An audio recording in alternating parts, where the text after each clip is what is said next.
Jesus.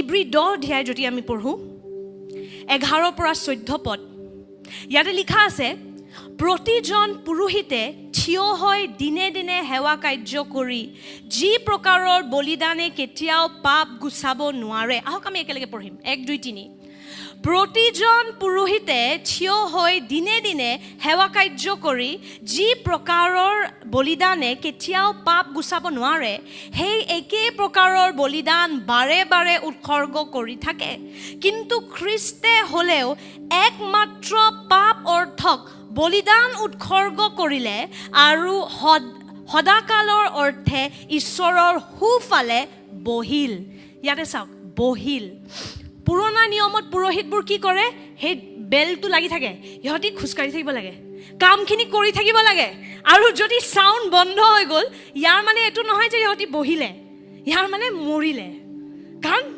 কিবা এটা বলিদান দিওঁতে ইহঁতি গোলমাল কৰিলে কিন্তু ইয়াতে কি লিখা আছে আমাৰ মহাপুৰোহিতজন এতিয়া আৰু খোজকাঢ়ি থকা নাই আমাৰ মহাপুৰোহিতজনে এতিয়া আধা কাম কৰি ৰাখা নাই আমেন আমাৰ মহাপুৰোহিতজনে ইমানে ধুনীয়া বলিদান দিলে যে ঈশ্বৰে তেওঁক নিজৰ সোঁফালে সিংহাসনৰ সোঁফালে তেওঁক স্থান দিলে বহিবলে আমেন যীশু খ্ৰীষ্ট আমাৰ মহাপুৰোহিত এতিয়া বহি আছে কেলে জানে কাৰণ যোনটো কাম আছিল কৰিবলৈ সেইটো যীশুৱে সম্পূৰ্ণৰূপে কৰি দিলে সেই বলিদানটোত আৰু একো খুঁত নাই আপুনি এই সত্যটো বুজি পাওক আপোনাৰ ঈশ্বৰে কি ধুনীয়া এটা প্ল্যান বনালে যে কোনো ফালৰ পৰা এতিয়া শয়তানে বিশ্বাসী এটাক ডুবাব নোৱাৰে কাৰণ ঈশ্বৰে দুটাই বস্তু চাই বলিদান মহাপুৰোহিত এই দুটা বস্তু ঠিক থাকিলে ব্যক্তিজনো সমাগ্ৰহণ কৰে আগতে কি আছিল বলিদানটো গুলমাল ওলাব পাৰে কাৰণ জন্তু এটা হয় মহাপুৰোহিতজনো গুলমাল ওলাব পাৰে কাৰণ ব্যক্তি এজন হয় সাধাৰণ ব্যক্তি আমি যোন নতুন চুক্তিত আছো যোনে যীশুক গ্ৰহণ কৰিছো আমাৰ সব ফালৰ পৰা প্ৰটেকশ্যন সব ফালৰ পৰা আপুনি সুৰক্ষিত বুজি পাইছে আপুনি যোনটো বলিদান লৈ যাব ঈশ্বৰৰ আগত ঈশ্বৰে দেখিব আৰে যীশু দেখোন বলিদানটো বা এইটো নিখুঁত বলিদান ঠিক আছে গ্ৰহণ কৰিলোঁ কোনজন মহাপুৰোহিতে আনি আছে মণিয়ান্তীৰ বিহাফত দেখিছে আৰে মহাপুৰোহিতজন যীশু দেখোন মহাপুৰোহিতজন নিখুঁত মণিক সম্পূৰ্ণৰূপে সমা তাই বলিদানটো যোনটো আনিছে সেইটো বঢ়িয়া যোনজন মহাপুৰোহিতে তাইৰ কাৰণে আনিছে সেইজনো বঢ়িয়া সেইকাৰণে কোনো ফালৰ পৰা এতিয়া ঈশ্বৰে আমাক আৰু দণ্ড নিদিয়ে আমেন ঈশ্বৰে সেই দুটা বস্তুৱে চাই কি চাই বলিদান আৰু মহাপুৰোহিত আমেন আৰু আমাৰ মহাপুৰোহিতজনে কাৰ্য আধাতে কৰি এৰি নিদিলে তেওঁ এতিয়া বহিছে ঈশ্বৰে তেওঁক বহাইছে আচলতে আমেন কাৰণ যোনটো বলিদান তেওঁ দিছে সেইটো সম্পূৰ্ণৰূপে সম্পূৰ্ণ আমেন আৰু সেইটো নিখুঁত কিন্তু খ্ৰীষ্টে হ'লে একমাত্ৰ পাপ অৰ্থক বলিদান উৎসৰ্গ কৰিলে আৰু সদাকালৰ অৰ্থে ঈশ্বৰৰ সোঁফালে বহিল তেতিয়াৰে পৰা তেওঁ শত্ৰুসকলক তেওঁৰ ভৰি পীড়া নকৰা পৰ্যন্ত অপেক্ষা কৰি আছে কাৰণ তেওঁ পবিত্ৰ কৰা সকলক একমাত্ৰ নৈবেদ্য দ্বাৰাই সদাকালৰ অৰ্থে পবিত্ৰীকৃত কৰিলে আমেন আমেন ইব্ৰী 9 অধ্যায় 11 পদত লিখা আছে ভৱিষ্যত মংগলৰ মহাপুৰোহিত স্বৰূপে খ্ৰীষ্ট আহিল তেওঁ অধিক মহত্ব আৰু অধিক সিদ্ধতাৰ পবিত্ৰ তম্বুৱেদি আহিল এই তম্বু মানুহৰ হাতেৰে বনোৱা নহয় এই জগতৰ কোনো বস্তুৱেদিও নহয় দ্যাট মিন্স যোনটো বলিদান যীশুৱে দিলে সেইটো সেই মুছাৰ তম্বুৰ লাগে সীমিত নাছিলে কাৰণ সেইটো সন্তেক্ষা আছিল সেইটো বাহিৰী আছিল সেইটো খালি আপোনাৰ বাহিৰৰ পৰা চাফা কৰিব পাৰে যীশুৱে যোনটো বলিদান দিলে সেইটো ডাইৰেক্ট স্বৰ্গত সেই আচল তম্বুটোলৈ গৈ পালে ডাইৰেক্ট ঈশ্বৰৰ সিংহাসনলৈ গৈ পালে আমেন আৰু সদায়ৰ কাৰণে এতিয়া আমি ক্ষমা গ্ৰহণ কৰিলোঁ আমেন কাৰণ দুটাই বস্তু যীশু খ্ৰীষ্ট বলিদানো যীশু মহাপুৰোহিত যীশু কি ধুনীয়া যদি মহাপুৰোহিতজন গুলমাল হ'লেতেন বলিদান ধুনীয়া হ'লেও সম্পূৰ্ণৰূপে কাম নিদিব যদি মহাপুৰোহিতজনো পবিত্ৰ কিন্তু বলিদানটোত খুঁত আছে তেতিয়াও সেইটো সন্তেক্ষীয়া চ' ইয়াতে ঈশ্বৰে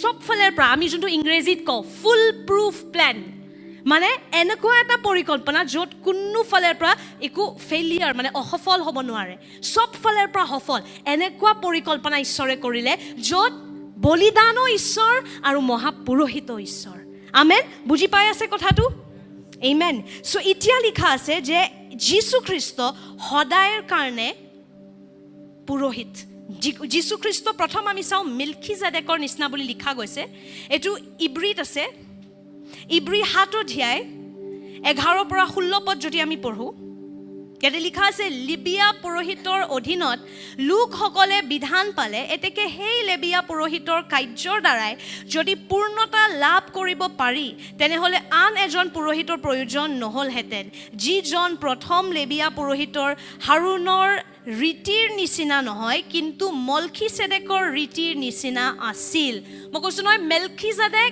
সালেমৰ ৰজা আছিল আৰু হি পুৰোহিত আছিল তাৰ বংশৰ বিষয় একো লিখা নাই বাইবেলত হি এবাৰ পুৰণা নিয়মত ওলাই এবাৰ নতুন নিয়মত ওলাই আৰু হি দ্ৰাক্ষৰক আৰু ৰুটি লৈ পেলাই আব্ৰাহামৰ তালে আহিছিলে বহুত মানুহে মানে যে হি যিশুৰে এটা সা আছিল এটা ছবি এটা আছিল সো ইয়াতে লিখা আছে যে যীশু খ্ৰীষ্ট লেভাই জাতিৰ নাছিল হি যিশু পুৰোহিত হয় মহাপুৰোহিত হয় মেলখিজাদেকৰ নিচিনা আৰু এতিয়াও মানা যায় যে মেলখিজাদেক মৰিছে নাই কতো লিখা নাই সো বহুতে মানে যে মেলখিজাদেক অনন্ত আৰু এইভাবে যিশু কাৰণ অনন্ত যিশু মেলখিজাদেকৰ নিচিনা পুৰোহিত হয় বুলি লিখা গৈছে আমেন আৰু এটা বস্তু মোক ঈশ্বৰে দেখাইছিল বাকি সব পুৰোহিতবোৰ আপুনি দেখা পাব ইহতি আপোনাৰ পৰা উপহাৰটো লয় আৰু দিয়ে মেলখিজাদেক এনেকুৱা এজন পুৰোহিত আছিল যোনে উপহাৰটো আব্ৰাহামক দিছিলে হি বলিদান লোৱা নাছিলে হি উপহাৰ দিছিলেহে আব্ৰাহামক আমাৰ যিশু হেনেকুৱা নহয় নে আমাৰ পৰা একো বিচাৰা নাই আমাৰ কাৰণে উপহাৰ দিলেহে নিজৰ শৰীৰটো বলিদান দি পালে আমাক অনন্ত জীৱনৰ উপহাৰ দিলেহে সেই কাৰণে যীশু খ্ৰীষ্ট মেলখিজাদেকৰ নিচিনা মহাপুৰোহিত বুলি লিখা গৈছে আমেন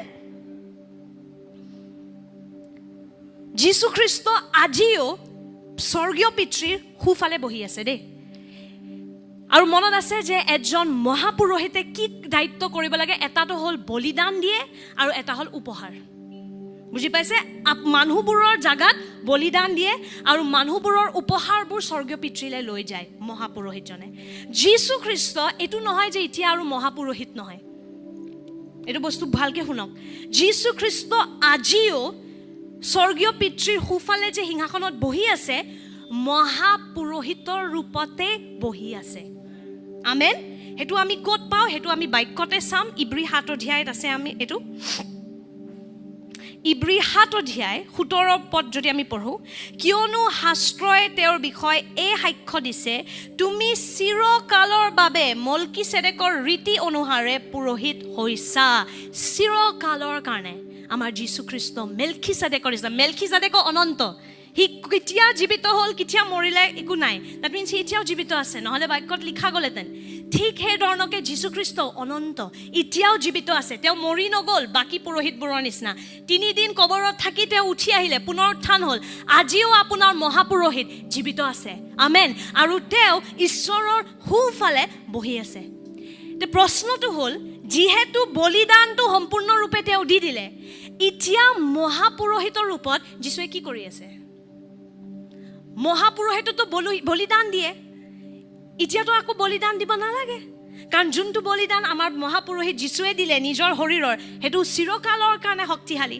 চিৰকালৰ কাৰণে হেতু পিতৃয়ে গ্ৰহণ কৰিলে তে আজি মহাপুৰোহিতৰ ৰূপত যীশু খ্ৰীষ্টই কি কৰি আছে জানেনে কি কৰি আছে ভাবক দুটা দায়িত্ব থাকে এটা হল বলিদান দিয়ে আৰু মানুহবোৰৰ উপহাৰবোৰ পিতৃলে দিয়ে হেকাৰণে এতিয়াও যদিও আমি যীশু খ্ৰীষ্টক গ্ৰহণ কৰিছো যীশুৰ লগত জড়িত নহলে আপুনি স্বৰ্গীয় পিতৃক ডাইৰেক্ট যাব নোৱাৰে এই আইনটো আছে এতিয়াও হেকাৰণে যীশু খ্ৰীষ্ট আমাৰ মহাপুৰোহিত যীশুৰ যোগেদি যদি যাও তেতিয়া আপুনি পিতৃক পিতৃ বুলি ক'ব পাৰে যীশু যদি আপোনাৰ মহাপুৰোহিত নহয় তেতিয়া আমি এতিয়াও পাপী তেওঁ এতিয়াও পবিত্ৰ ঈশ্বৰ তেওঁ এতিয়াও মালিক আৰু আমি এতিয়াও দাস বুজি পাইছে সো মহাপুৰোহিত আমাৰ যীশু হৈ গল আৰু সবচে ধুনীয়া বস্তু কি কাৰণ আমি যীশুত আছো আমি মহাপুৰোহিতজনক লগত জয়েন হৈ গলো আমেন সো এতিয়া য'ত যীশু আছে আমিও তাতে আছো কাৰণ বিশ্বাসৰ দ্বাৰা আমি যীশুৰ এটা ভাগ হৈ গলো আমি যীশুৰ শৰীৰ হৈ গলো আমেন সো যীশু কেৱল আমাৰ কাৰণে কথাবোৰ লৈ না যায় কিন্তু য'ত যীশু আছে আমি তাতে যাব পাৰো এতিয়া কেলে কাৰণ আমি বিশ্বাসীবোৰ যীশুৰ এটা ভাগ হৈ গলো আমেন, বুজি পাইছে? চ' এতিয়া মহাপুৰোহিতে বলিদান আৰু দিব নালাগে।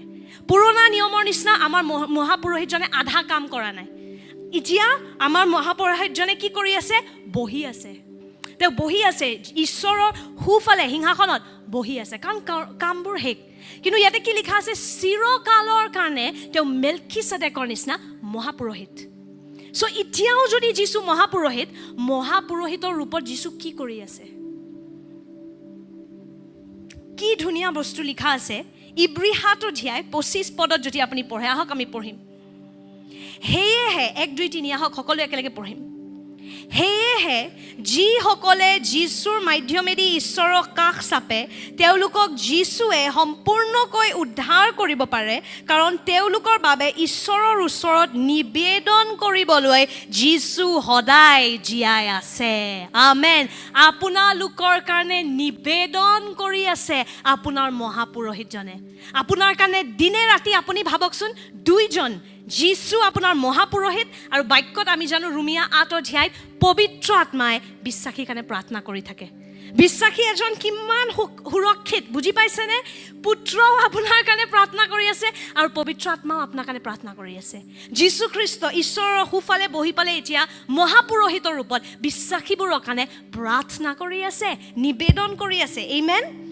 তাৰপিছত দ্বিতীয়, তেওঁ কি কৰি আছে মহাপুৰোহিতৰ ৰূপত? তেওঁ এতিয়া আমাৰ উপহাৰ আৰু বলিদানবোৰ পিতৃৰ তালৈ লৈ গৈ আছে। এতিয়াও আমি বলিদান দিওঁনে নাই? ৰোমিয়া 12 পৌলুছে লিখিছিলে যে নিজৰ শৰীৰটোক এটা জীৱিত বলিদানৰ ৰূপত আনি থাকা। ইয়াৰ মানে হ'ল যে আমি এতিয়াও বলিদান দিওঁ, ক্ষমা গ্ৰহণ কৰিবলৈ নহয়, কিন্তু আশীৰ্বাদ পাবলৈ। বুজি পাইছেনে? অভিষেকত বাঢ়িবলৈ। এতিয়া ক্ষমা গ্ৰহণ কৰিব নালাগে, কিন্তু আমি এতিয়া প্ৰেমৰ বলিদানবোৰ আনি থাকোঁ। আমাৰ প্ৰশংসা, সেইটো এটা বলিদান। আমেন। চ' আমি যেতিয়া প্ৰশংসা দিওঁ যীশুৰ, আমি যেতিয়া যীশুৰ আৰাধনা কৰোঁ, তেতিয়া সেইটো এটা বলিদান হয়, যোনটো আমাৰ মহাপুৰোহিতে পিতৃৰ তালৈ লৈ যায়। আমেন। আৰু তাৰপিছত কি কৰে? সেই প্ৰশংসাটোৰ জেগাত আমাক আশীৰ্বাদ দিয়ে। আপুনি যেতিয়া প্ৰাৰ্থনা কৰে, সেইটো এটা বলিদান হয়। আপুনি নিজৰ সময়ৰ বলিদান দিয়ে, টোপনিৰ বলিদান দিয়ে, নিজৰ সুবিধাজনক পৰিস্থিতিৰ পৰা ওলাই পেলাই আপুনি প্ৰাৰ্থনা কৰে। ৰাতিপুৱা এতিয়া 6টাত, মোৰ মুখৰ পৰা 4টা ওলাইছে, চাগে আমি 4টাত নাজানো দেই, ঈশ্বৰে চাগে আমাক নতুন দিহা দেখাব, কিন্তু এতিয়া কালে 6টাত উঠি পেলাই যে আপোনালোকে এটা বলিদান হয় নে নহয়? এইটো বলিদান হয়। আপুনি সময়ৰ বলিদান দি আছে, টোপনিৰ বলিদান দি আছে, নিজৰ ব্লেংকেটৰ বলিদান দি পেলাই আপোনালোকে প্ৰাৰ্থনাত বহি আছে। চ' এতিয়া কি হয়? যেতিয়া আপুনি প্ৰাৰ্থনা কৰে, আপোনাৰ মহাপুৰোহিত যীশুৱে সেই বলিদানবোৰ এতিয়া স্বৰ্গ পিতৃলৈ লৈ যায় আৰু কয়, এই আছা আতুৰৰ প্ৰাৰ্থনা। মহাপুৰোহিত যীশুৱে লৈ যায় ঈশ্বৰ পিতৃৰ সিংহাসনলৈ, আৰু সেই প্ৰাৰ্থনাটোৰ বলিদানৰ জেগাত ঈশ্বৰে আতুৰক আশীৰ্বাদ দিয়ে। কিন্তু যদি বলিদানে নাই, মহাপুৰোহিতে কি লৈ যাব? যদি একো বলিদানে নাই, আমাৰ হৈ গ'ল নহয়, মৰাৰ পাছত আমি পৰিত্ৰাণ পালোঁ, যামগৈ। যদি বলিদান নাই, মহাপুৰোহিতে একো লৈ যাব নোৱাৰে আৰু, কাৰণ যীশু এতিয়াও মহাপুৰোহিতে হৈ আছে। আপুনি যদি মোৰ লগত পঢ়ে ইব্ৰী 13:15 আৰু 16 ইয়াতে লিখা আছে, এতেকে আহক আমি পঢ়িম। এতেকে আহক আমি তেওঁৰে দ্বাৰাই, মানে খ্ৰীষ্টৰ দ্বাৰাই সদায় ঈশ্বৰৰ উদ্দেশ্যে স্তৰূপ যোগ্য তেওঁৰ নাম স্বীকাৰ কৰি উঠৰ ফল উৎসৰ্গ কৰোঁ হওক। কিন্তু উপকাৰ আৰু সহভাগিতাৰ কাৰ্য নাপাহৰিব, কিয়নো এনে যজ্ঞত ঈশ্বৰৰ সন্তুষ্ট হয়। সহজ ভাষাত বুজাব গ'লে ইয়াতে লিখা আছে যে যীশুৰ দ্বাৰা নিজৰ প্ৰশংসাৰ বলিদান আনি থাকক। যীশুৰ দ্বাৰা নিজৰ প্ৰশংসাৰ বলিদান আনি থাকক, আৰু আন লোকসকলৰ লগত ভাল বস্তু সমভাগ কৰিবলৈ নাপাহৰিব, কাৰণ এই ধৰণৰ বলিদানৰ দ্বাৰা আমাৰ ঈশ্বৰ আনন্দিত হয়, আমাৰ ঈশ্বৰ সন্তুষ্ট হয়। আমেন। চ' কিন্তু আপুনি নিজে উস্তাদি মাৰি বলিদান আনিব নোৱাৰে। মই যীশুক বিশ্বাস নকৰোঁ, ডাইৰেক্ট মই আৰু পিতৃ। বহুত মানুহে এইটো কৰে, কিন্তু পিতৃয়ে ডাইৰেক্ট চাব মহাপুৰোহিত কোন, তই হয় কোন যে তই মোৰ সিংহাসনৰ ওচৰত আহিব পাৰ, মহাপুৰোহিত কোন আৰু বলিদান কি। সেইকাৰণে কিছুমান মানুহে যে জগতৰ মানুহে কয়, মই ঈশ্বৰৰ লগত মোৰ ফিটিং আছে, ঈশ্বৰৰ লগত মোৰ ছেটিং আছে। মই সুধিব বিচাৰোঁ, কোন ঈশ্বৰ এজন? কোনে ক'লে আপোনাক যে আপোনাৰ ঈশ্বৰৰ লগত ফিটিং বা ছেটিং আছে? প্ৰমাণ দেখাব লাগিব, হয় নে নহয়? কাৰণ ঈশ্বৰৰ আইনৰ মতে ঈশ্বৰ আমি নিজৰ ছবিত বনাব নোৱাৰোঁতো, যে মই যেনেকৈ বিচাৰোঁ মোৰ বেষ্ট ফ্ৰেণ্ড ঈশ্বৰ।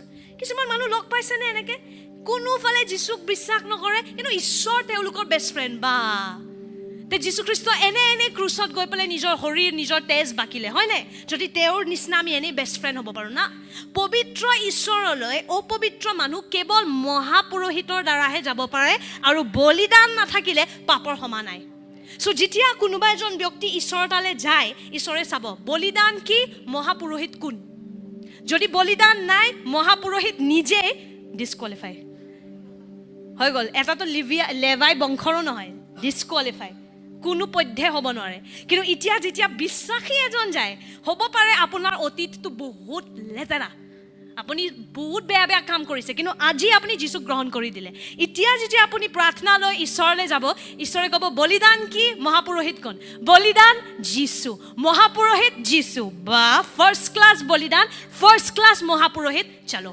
যি লাগে গ্ৰহণ কৰিব পাৰে আমেন আৰু বাৰে বাৰে বলিদান দিব নালাগে কাৰণ এইটো বলিদান অনন্তকাল চিৰদিন শক্তিশালী হয় আমেন আৰু আমাৰ মহাপুৰোহিতজন এতিয়া পুৰণা নিয়মৰ পুৰোহিতবোৰৰ নিচিনা চিন্তিত হৈ পেলাই ঘূৰি থকা নাই যে কেতিয়া মই মৰিম তেওঁ এতিয়া বহি আছে আমাৰ মহাপুৰোহিত বহি আছে কাৰণ যোনটো বলিদান তেওঁ দিলে সেইটো ফাৰ্ষ্ট ক্লাছ সম্পূৰ্ণৰূপে নিখুঁত আমেন সেইকাৰণে যেতিয়া শয়তানে টেপটেপাই নহয় কাণত চাবি কিন্তু দেই বেমাৰ আহিব চাবি কিন্তু দেই আপুনি কৰি দিব ডাইৰেক্ট বলিদান আৰু মহাপুৰোহিত দেখাব আমেন বলিদানটো নিখুঁত মোৰ মহাপুৰোহিতো নিখুঁত কোনো পধ্যে এতিয়া মই পাপৰ দণ্ড নাপাওঁ যদি আপুনি মিছা কথাবোৰ বিশ্বাস কৰে নহয় শয়তানে আক্ৰমণ কৰি থাকিব পাৰে কাৰণ সি বিচাৰি আছে মই কৈছিলোঁ মই যোৱা সপ্তাহ শিকাই আছিলোঁ যে দুৰ্বল বিশ্বাসী বিচাৰি আছে শয়তানে এটা সিংহৰ নিচিনাকৈ কোনজন বিশ্বাসীক টুপি পিন্ধাব পাৰোঁ যদি মাধুক মই ভয় খুৱাই দিব পাৰোঁ মাধু কেঞ্চাৰ হ'ব নেকি কিন্তু মাধুৱে যদি কয় কিয় হ'ব কেঞ্চাৰ মোৰ সব পাপ মোহাৰি দিয়া গ'ল যীশুৱে বঢ়িয়া বলিদান দিছে মোৰ মহাপুৰোহিত ফাৰ্ষ্ট ক্লাছ কোনো পাপৰ দণ্ড মোৰ ওচৰত নাহে আমেন তেতিয়া শয়তানে ক'ব তোক চুব নোৱাৰি যোনজন বিশ্বাসী সত্য থিয় হয় সেইটো বিশ্বাসীক শয়তানে চুব নোৱাৰে কিন্তু যদি আপোনাৰ ভিতৰত সন্দেহ সোমাই দিব পাৰে চাবি কিন্তু চবৰে হৈ আছে blah blah blah blah blah আৰু আপুনি যদি সত্যটো নাযায় নিজকে চাই যে হয়তো মইতো বাক্যও ভালকৈ পঢ়িব পৰা নাই হয়তো মই লঘুনো ৰাখিব পৰা নাই নিশ্চয় ঈশ্বৰে মোক দণ্ড দিব তেতিয়া আপুনি কৈ আছে যীশুৰ বলিদানটো যথেষ্ট নাছিল সেইকাৰণে সাৱধান নিজৰ ফালে নাচাব আমি যদি নিজৰ ভাল কৰ্মৰ দ্বাৰা ঈশ্বৰক ঢুকি পাব পাৰিলোঁতেন পুত্ৰই এনেই নিজৰ জীৱনৰ বলিদান দিলে আমেন কাৰণ কোনোফালে আমি ভাল কৰ্মৰ দ্বাৰা ঈশ্বৰক ঢুকি পাব নোৱাৰোঁ যীশু খ্ৰীষ্ট হে মহাপুৰোহিত হৈ আহিলে আমেন আৰু আমাৰ মহাপুৰোহিতজন এতিয়া যথেষ্ট ৰূপে বলিদান দিলে আমেন আৰু তেওঁ এতিয়া বহি আছে অস্থিৰ নহয় আমাৰ মহাপুৰোহিত তেওঁ স্থিৰ হৈ সিংহাসনত বহি আছে কাৰণ তেওঁ জানে বলিদানটো মই মহাপুৰোহিত মই চব ফালৰ পৰা নিখুঁত কোনোফালৰ পৰা এইটো প্লেনত গোলমাল নাই পুৰণা প্লেনটোত গোলমাল আছিলে ঈশ্বৰৰ গোলমাল নাছিলে মানুহৰ গোলমাল আছিলে কাৰণ মহাপুৰোহিত সাধাৰণ মানুহ আছিলে ঈশ্বৰ নিখুঁতে আছিল তেতিয়াও আৰু এতিয়াও কিন্তু এতিয়া বঢ়িয়া কি হৈ গ'ল একফালে ঈশ্বৰ আৰু একফালে ঈশ্বৰৰ পুত্ৰ একফালে ঈশ্বৰ আৰু একফালে ঈশ্বৰ নিজে মহাপুৰোহিত বনি আহিলে নিজে মানুহ হৈ আহিলে আমেন সেইকাৰণে চব ফালৰ পৰা এতিয়া নতুন চুক্তিত আমি সুৰক্ষিত আমেন ঈশ্বৰে কি চাই বলিদান চাই আৰু মহাপুৰোহিত চাই আমাৰ বলিদানো যীশু আমাৰ মহাপুৰোহিতো যীশু আমেন সেইকাৰণে কোনো সন্দেহ নাৰাখিব যে মই ক্ষমা গ্ৰহণ কৰিছোঁ নে নাই যিমানে লেতেৰা পাপ কৰা নাই কিয় আপুনি ক্ষমা গ্ৰহণ কৰিলে যোনদিনা আপুনি যীশু খ্ৰীষ্টক গ্ৰহণ কৰিছে আপুনি কিমান মিছা কথা কৈছিলে কিমান মানুহক চৰ মাৰিছিল কি কৰিছিল সেইবোৰ বেয়া হ'ব পাৰে কিন্তু যীশুৰ তেজ আৰু আমাৰ মহাপুৰোহিতৰ বলিদান তাতকৈ বহুত শক্তিশালী হয় আমেন সেইকাৰণে কেতিয়াও সন্দেহ নাৰাখিব আৰু যোনজন ব্যক্তিক ঈশ্বৰে ক্ষমা কৰিলে তেওঁৰ জীৱনত ভাল বস্তু হ'ব লাগে নে নাই বেয়া বস্তু কিয় হয় পাপৰ কাৰণে আপুনি সবকে সুধক সবে মানে যে কৰ্মৰ ফল ভুগি আছোঁ কি ক'ব আৰু যিমান যোনটো ধৰ্মৰে মানুহ নহওক সবে মানে কৰ্মৰ ফল ভুগি আছে তেওঁলোকে কিন্তু কি ভাল খবৰ যে আপোনালোকৰ কৰ্মৰ ফল আপোনাৰ বলিদান যীশুৱে গ্ৰহণ কৰিলে আমেন আৰু আপোনাৰ মহাপুৰোহিতে বঢ়িয়া বলিদান দি দিলে সেইকাৰণে আপুনি এতিয়া আৰু কৰ্ম ফল ভুগিব নালাগে মোৰ লগত কওক নালাগে কওক ভুগিব নালাগে সেইকাৰণে এতিয়া আশা কৰা আৰম্ভ কৰক যে মোৰ জীৱনত ভাল বস্তুৱে হ'ব পাৰে যে মোৰ বংশত বহুত কেঞ্চাৰ আছে, মোৰ কেঞ্চাৰ নহয়। হ'ব পাৰে যে মোৰ মা দেউতাৰ বিয়াখন বহুত বেয়া আছিল, মই কেতিয়াও সৰুকালিৰ পৰা ভাল বিয়া দেখা নাই, কিন্তু মোৰ বিয়া সেনেকুৱা নহয়, মোৰ জীৱনত ভাল হ'ব। আমেন। হ'ব পাৰে আপুনি সৰুকালিৰ পৰা অভাৱ নাটনি দেখিছে, কিন্তু এতিয়াৰ পৰা বিশ্বাস কৰক মই নতুন বংশৰ, মোৰ মহাপুৰোহিত বেলেগ। আমেন। চ' সেইকাৰণে মোৰ জীৱনত ভালেই হ'ব। আমেন। আশা কৰক যে আপোনাৰ জীৱনত ভালেই হ'ব। আমেন। আৰু যেতিয়া আপুনি কেতিয়াবা দুৰ্বল হৈ যায়, যেতিয়া লাগে যে সহায় লাগে, আপুনি নিজৰ মহাপুৰোহিতৰ তাত যাব পাৰে সহায় বিচাৰিবলৈ। আমেন। এইটো আমি ক'ত পাওঁ এইটো দি আমি সমাপ্ত কৰিম। ইব্ৰী 4 অধ্যায় 14-16 পদ, বহুত ধুনীয়া পাঠ। ইয়াতে লিখা আছে, স্বৰ্গবোৰৰ মাজেদি যোৱা আমাৰ এজন মহান মহাপুৰোহিত আছে, তেওঁ ঈশ্বৰৰ পুত্ৰ যীশুখ্ৰীষ্ট। গতিকে আহক আমি আমাৰ বিশ্বাস দৃঢ়কৈ ধৰি ৰাখোঁ হওক, কিয়নো আমাৰ মহাপুৰোহিত এনেকুৱা নহয় যে তেওঁ আমাৰ দুৰ্বলতাত আমাৰ লগত দুখ উপলব্ধি কৰিব নোৱাৰে, কাৰণ তেওঁ পাপ নকৰাকৈ সকলো বিষয়ত আমাৰ দৰে পৰীক্ষিত হৈছিল। এতেকে বিশ্বাসেৰে সৈতে অনুগ্ৰহৰ সিংহাসনলৈ ওচৰলৈ আহক, যাতে আমাৰ প্ৰয়োজনত সহায় হ'বলৈ আমি দয়া লাভ কৰি অনুগ্ৰহ পাব পাৰোঁ। আমেন। চ' এতিয়া যিহেতু আপোনাৰ মহাপুৰোহিতে ধুনীয়াকৈ কামখিনি কৰি দিলে, বলিদানটো ফাৰ্ষ্ট ক্লাছ দিলে আৰু নিজেও ফাৰ্ষ্ট ক্লাছ জীৱন যাপন কৰিলে। আমাৰ মহাপুৰোহিতে কেতিয়াও পাপে নকৰিলে। চ' আমাৰ মহাপুৰোহিতো ফাৰ্ষ্ট ক্লাছ, বলিদানো ফাৰ্ষ্ট ক্লাছ। এতিয়া কি লিখা আছে, আপোনাৰ মহাপুৰোহিত কেৱল ধুনীয়াকৈ বলিদান দি এতিয়া মই ইহঁতক পাত্তা নিদিওঁ, সেইটো নহয়। আমাৰ মহাপুৰোহিতে আমাৰ হৃদয়খন বুজি পায় বুলি লিখা আছে। তেওঁ আমাৰ পৰিস্থিতিবোৰ বুজি পায়, আমাৰ সুখ দুখত তেওঁ আমাৰ লগত থাকে। এনেকুৱা হয় আমাৰ মহাপুৰোহিত। আমেন। কেৱল প্ৰফেচনেলি গৈ পেলাই লিটানি বলিদান ডান সেনেকুৱা নহয়। আমাৰ মহাপুৰোহিতজনৰ হৃদয়খন আমাৰ লগত জড়িত হৈ আছে। আমেন। চ' ইমান বঢ়িয়া আমাৰ মহাপুৰোহিত যে যেতিয়া আমি দুৰ্বল হওঁ, আমি আমাৰ মহাপুৰোহিত যীশুৰ তাত যাব পাৰোঁ সহায়ৰ কাৰণে। আমেন। আৰু আগতে যোনটো সিংহাসন দণ্ডৰ সিংহাসন আছিল, আজি বিশ্বাসীৰ কাৰণে সেই সিংহাসনটো অনুগ্ৰহৰ সিংহাসন হৈ গ'ল। অনুগ্ৰহ মানে কি, যোনটো বস্তু আপুনি পাবলগীয়া নহয় আপুনি সেইটো বস্তু পাই যায়। যোনটো প্ৰেম, যোনটো আশীৰ্বাদ আপুনি পাবলগীয়া নহয় আপুনি সেইবোৰ বস্তুও পাই যাব। সেইকাৰণে আপোনাৰ দুৰ্বলতাত এতিয়া আৰু ভয় কৰিব নালাগে, নিজৰ মহাপুৰোহিত যীশুৰ তালৈ যাওক। আমেন। আৰু সেই অনুগ্ৰহৰ সিংহাসনত আপুনি সহায় ল'ব পাৰে, দয়া ল'ব পাৰে, অনুগ্ৰহ ল'ব পাৰে। আমেন। চ' বুজি পালে, যীশু আমাৰ আজিও মহাপুৰোহিত। আৰু বলিদান দিব নালাগে, কাৰণ তেওঁ নিজে নিজৰ শৰীৰৰ বলিদান দিলে। জন্তু ছাগলী বলিদান নহয়, নিজৰ শৰীৰৰ বলিদান দিলে। আমেন। কিন্তু এতিয়া তেওঁ সোঁফালে বহি কি কৰি আছে, আমাৰ কাৰণে নিবেদন কৰি আছে, আমাৰ কাৰণে প্ৰাৰ্থনা কৰি আছে। আমেন। আৰু যোনবোৰ উপহাৰ, যোনবোৰ প্ৰশংসাৰ বলিদান আমি পিতৃলে আনো, তেওঁ পিতৃলে সেইবোৰ লৈ যায়। আমেন। আৰু ঈশ্বৰে কেতিয়াও সেইটো অস্বীকাৰ কৰিব নোৱাৰে, কাৰণ যেতিয়া দেখে আৰে মহাপুৰোহিতটো মোৰে বাচ্ছা দেখোন, মোৰে পুত্ৰ, গ্ৰহণ কৰিবই লাগিব। যীশুৰ যোগেদি যেতিয়া প্ৰাৰ্থনা এটা যায়, যীশুৰ যোগেদি যেতিয়া এটা প্ৰশংসা এটা যায়, সেইটো ঈশ্বৰে গ্ৰহণ কৰে। সেইকাৰণে আৰু চিন্তা কৰিব নালাগে মোৰ প্ৰাৰ্থনা ঈশ্বৰে শুনিলে বা নাই। মহাপুৰোহিত কোন? মহাপুৰোহিত যদি যীশু, ডাইৰেক্ট পিতৃলে গৈ পাই গ'ল।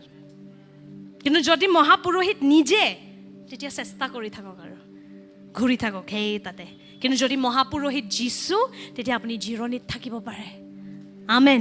কাৰণ আপোনাৰ মহাপুৰোহিত এতিয়া বহি আছে, সম্পূৰ্ণৰূপে বলিদানটো যথেষ্টকৈ দিলে। আমেন। আৰু আপোনাৰ কাৰণে তেওঁ এতিয়া প্ৰাৰ্থনা কৰি আছে। আপোনাৰ বলিদানবোৰ পিতৃৰ তালৈ লৈ গৈ আছে। আপোনাৰ সুখ দুখত আপোনাৰ মহাপুৰোহিতজনে আপোনাৰ হৃদয়খন জানে। আমেন। আৰু আপুনি অনুগ্ৰহ বিচাৰি যাব পাৰে তেওঁৰ তাত।